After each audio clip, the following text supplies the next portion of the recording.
With so many music festivals happening throughout the summer in Wisconsin, it can be hard to pick which ones to attend. There's one that's been a long standing tradition in the Madison area for more than 4 decades. Concerts on the Square brings thousands of people to the Capitol Square for 6 free concerts in the summer.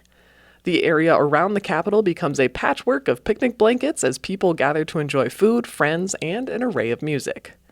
Joe Lanus is the CEO of the Wisconsin Chamber Orchestra, which puts on the concert series. The first one is next Wednesday, June 25th. Ahead of that, Lanus and Amanda Weibel with Travel Wisconsin join Lake Effect's Becky Mortensen. I'd first like to start with what I thought was a very interesting connection between Concerts on the Square and American Girl doll. Joe, can you share the origin story of this concert series? Yeah, back in 1983, so 42 years ago, the founder of American Girl, Pleasant Rowland, she had an office on the square in downtown Madison and apparently looked over at the Capitol at 5 o'clock on some weeknight and said, there should be people down there listening to music. I think I want to start a concert series. So, being the entrepreneur that she was, she talked to the city and other stakeholders, and over the course of 1983, put together a plan to do a free classical music concert series in downtown Madison, starting the last Wednesday of June, and it was going to start in 1984. And she pulled all the pieces together, and the very first concert was that last Wednesday in June 1984, where about 5 to 7,000 people showed up for a free live classical music concert. And she followed up that week with 5 more that summer. And 42 years later, the founder of American Girl, her tradition of concerts on the square is still alive and strong here in Madison. So, how has the series grown and changed over those 42 years? What's really interesting about the series, what hasn't changed is 6 free concerts starting the last Wednesday in June. I think what has changed is certainly the growth of the series in terms of the number of people. Wisconsin Chamber Orchestra has sometimes upwards of 60,000 people that attend one concert. So the audiences have grown so much so that people will be on the State Street side of the Capitol, which is the opposite side of the Capitol, just having a picnic and listening to the concert. I also think one of the biggest changes is the program evolution. So our music director, Andrew Sewell, is celebrating 26 years with us this summer. And when he started, the concert series was pretty traditional, like Sousa marches, classical music, fast, kind of pomp and circumstance. And he's really evolved the program to include a little bit of everything for everybody. So we have Pops Nights, we have our Fourth of July program, we do cross-cultural collaborations, we bring in local artists. So he's really curated a really compelling program that speaks, I think, to everybody's interests at some point in the summer. But sort of in addition to the 6 Wednesdays in summer, the picnic atmosphere, the community atmosphere, the vendors, the partners, it really is one big picnic, really brought together by the entire community. Yeah, can you describe what the Capitol Square looks like and feels like on a night there is a concert happening? What's the atmosphere like? A really unique and sort of symbolic feature of the series is the blankets. So if you can picture, if you've been at the Capitol Square, around the entire square is the lawn, the grass around the Capitol. On concert night, more or less every square inch of the lawn is covered by a blanket. So patrons will come out at 2 in the afternoon or 3 in the afternoon to reserve their seat on the lawn by placing a blanket. So when you show up, it's just a tapestry of blankets and people setting up these amazing picnic displays of cheese boards and wine and low chairs. And this happens every square inch of the Capitol lawn. We have 20 food trucks, so you can kind of smell all the food that's being cooked.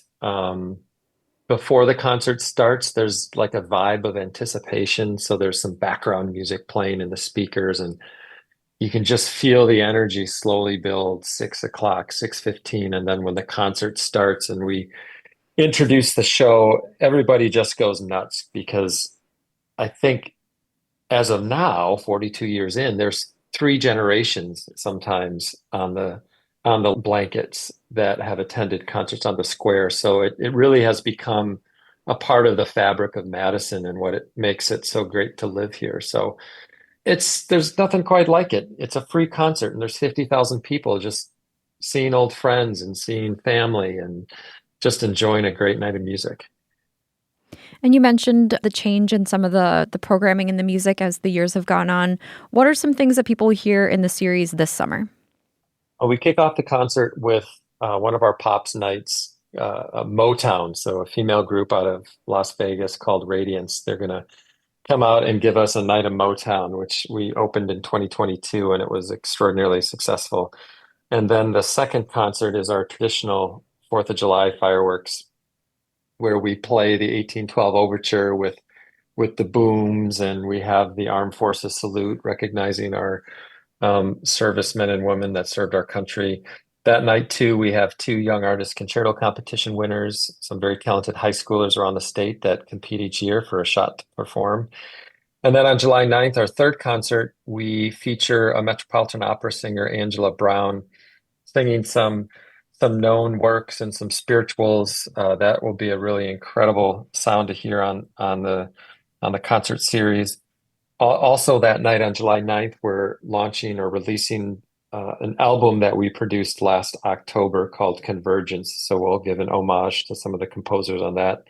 And then the fourth concert, July 16th, we're featuring our principal flutist, Brandon LePage, and harp professor at UW, Johanna Weinholtz, as our featured soloist.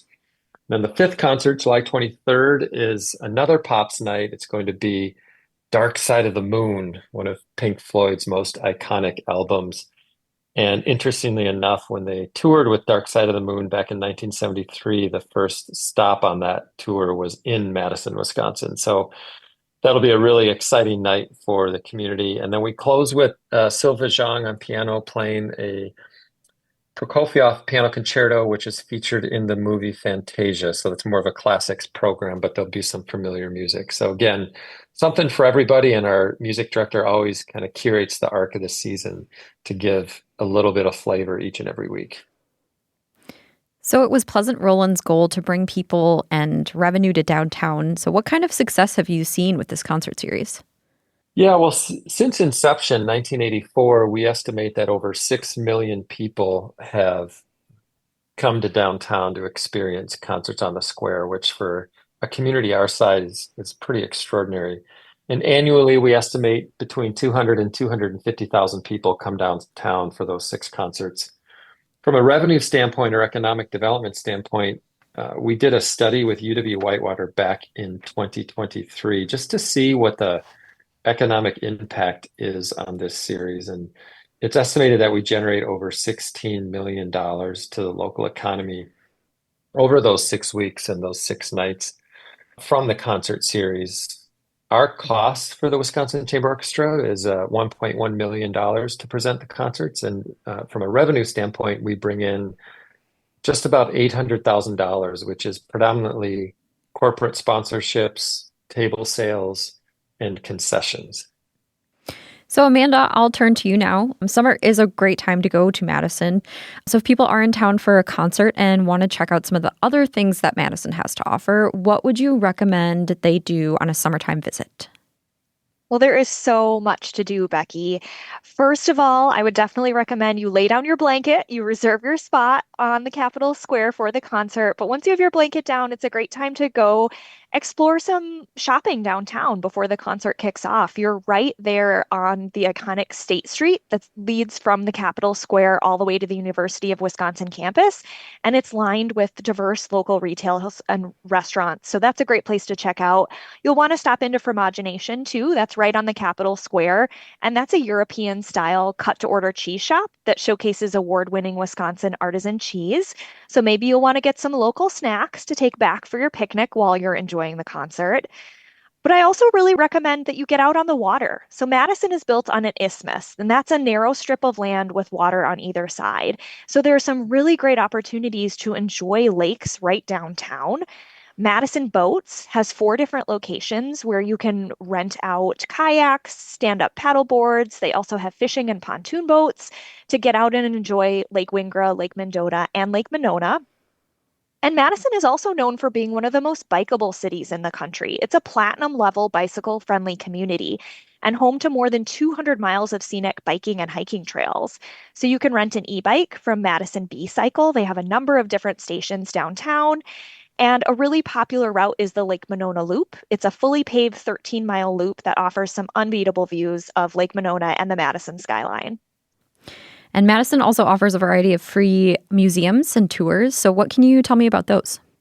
Again, there are so many to choose from. If you have never done a tour of the Wisconsin State Capitol, that is certainly one that I recommend. They have free tours offered daily. They start at the information desk on the ground floor of the Capitol Rotunda. I also think a lot of people don't know you can tour the governor's mansion. They have free tours in the summer months, but also during the holiday season. So that's a really fun one to check out. If you're an art lover, there's the Madison Museum of Contemporary Art, as well as the Chazen Museum of Art. There's also the Wisconsin Veterans Museum and UW-Madison's Geology Museum, which I think is a hidden gem here in Madison. And Olbrich Botanical Gardens is another great one. So they have outdoor gardens as well as the Bolts Conservancy. The Conservancy does have a small fee some days, but it's free Wednesday and Saturday from 10 a.m. to noon. And the outdoor garden is always free. They have 16 acres with a really diverse collection of plants, including a royal Thai pavilion and garden. Now, this pavilion was actually a gift to the University of Wisconsin-Madison from the Thai government and the Thai chapter of the Wisconsin Alumni Association because UW-Madison has one of the largest Thai student populations of any U.S. college or university. And what's even more unique about this is that the pavilion is one of only four located outside of Thailand. So it's really a true gem that's available for free for the public to visit in the beautiful Olbrich Gardens. Hmm. All right, let's talk patios. Where can people go to eat or drink while enjoying the summer weather in Madison? UW-Madison's Union Terrace is certainly a favorite spot for lots of locals as well as visitors. That's where you're going to enjoy those iconic sunburst chairs. You get beautiful lake views. There are gorgeous sunsets there, and you can enjoy some good food. I would make sure that you get some Babcock ice cream while you're there. It is made from the dairy plant on campus, and they actually use milk from the cows that live on the university's farm right on campus. So, really fun connection to Wisconsin's dairy industry and the university. Another great option is Great Dane Pub and Brewing Company. They have a few different locations in Madison, but their downtown location has a beautiful tucked away outdoor beer garden in back that really is going to make you feel like you're in a totally different place. I also recommend the beer garden at Olbrich Park. They are open daily, and the menu includes a list of craft beer, cider, and seltzer. Plus, they have locally sourced snacks like giant pretzels from Clausen's European Bakery, which I highly recommend. It is dog friendly, and it's also really easy to get to by bike if you take the Lake Monona Loop. And if people are looking for a place to stay in the Madison area, what would you recommend? If you want to spend the night right in the heart of downtown, I recommend the AC Hotel Madison. You're going to find classic, sophisticated accommodations with scenic lake and Capitol views. And at the top of the AC Hotel, you can find Eno Vino, where you can enjoy really delicious tapas and small plates from either their ninth floor outdoor lounge or the 10th floor indoor restaurant. And both just have beautiful views overlooking the Capitol. If you head out of town a little ways for a completely unique stay, check out 7 Acre Dairy. It's just 14 miles south of Madison in the community of Paoli. And 7 Acre Dairy Company is a lovingly restored dairy factory that dates back to 1888 when local farms built a community cheese factory there. The inn at 7 Acre is a boutique hotel that has 8 different rooms and suites. They all have modern amenities and charming decor that blends contemporary design with the historic factory's architecture.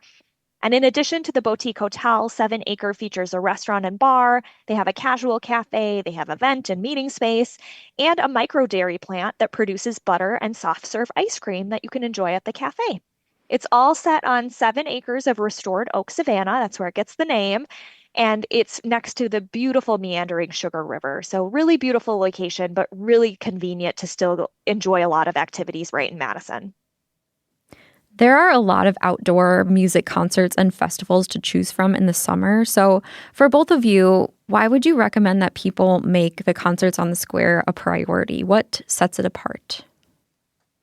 I think one thing that really stands out for Concerts on the Square is its history of 42 years. I think it has this sense of it's been here a long time vibe. And I think the backdrop of the Capitol, the picnic nature of it, there's something about the Midwest and Madison. I mean, setting your blanket down at 3 o'clock, putting your belongings there, and then going back to your office. It's definitely a Midwestern vibe thing. And there's just this sense of community that I think really speaks to music at its core. Like the point of music is to bring people together and to have these shared experiences. And what's great about Concerts on the Square is it has such a variety of music. It's not just classical music. And we really attract, I think, all of Madison to come down. So it gives you an opportunity to see just everybody in Madison. I mean, it's such a large event, and you can just experience downtown Madison together with the entire community. And I think that's what really sets it apart. It is in the heart of Madison. It is such a large event. It has so much history, and just the picnic nature of it makes it very connective. People, you just feel like one big family outing, I guess, but it's not 10 people, it's 50,000 people. I would add, Concerts on the Square really is a quintessential celebration of summer in Madison. And I love that for many, it's really a very approachable introduction to the Madison Chamber Orchestra. It's this amazing opportunity to experience live music, but it's also a very laid back, social atmosphere. And as Joe said, just with that beautiful Wisconsin Capitol as a backdrop, it's an all around very unique, memory worthy experience. Right. Amanda and Joe, thank you for joining me for Wandering Wisconsin. Thanks for having us. Yeah, thank you for having us. Great conversation.